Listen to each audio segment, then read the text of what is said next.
La carrière de marbre rose de Saint-Crépin, improprement appelée carrière de marbre rose, car en fait il s'agit d'une carrière de calcaire, du calcaire dolomitique supérieur. C'est lié à l'océan alpin ancien et c'est dans le Jurassique. Il y a eu des dépôts de bélémites, de rostres de bélémites, etc., qui ont donné cette particularité géologique. C'est du calcaire, exactement, c'est du calcaire Jurassique supérieur, hein, à la jonction du Crétacé supérieur, qui s'est déposé là, lors de la présence de l'océan alpin, donc.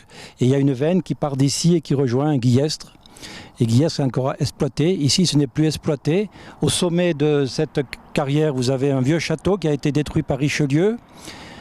Et donc, ces pierres ont servi à la construction de très nombreux édifices, notamment l'église de l'Aquilon de Guillestre, l'église de Saint-Crépin que nous allons voir, la voie ferrée. Une partie des ouvrages ont été faits avec ce calcaire de Guillestre. Et les plus beaux éléments sont faits avec cette pierre, improprement appelée marbre rose de Saint-Crépin. C'est unique, d'ailleurs l'école de géologie vient chaque année visiter, de nombreux cas ramènent les étudiants ici visiter cette carrière qui est une rareté géologique, on peut dire mondiale. Nous avons ici l'exemple type de petit monument construit au 19e siècle, au milieu du 19e, par les Saint-Grépinois, à partir de la pierre, donc la pierre de marbre rose de la carrière Guillestre-Saint-Crépin.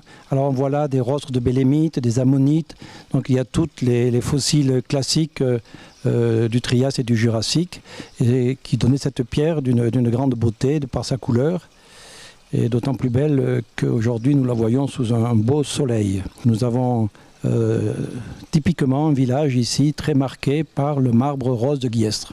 Par exemple là, on le voit mieux quand c'est mouillé, un rostre de bélémite, nous avons des ammonites, vous voyez, tout ça ce sont donc des fossiles, vous voyez, voilà, tout ça ce sont des fossiles marins qui sont déposés en bordure de l'océan alpin.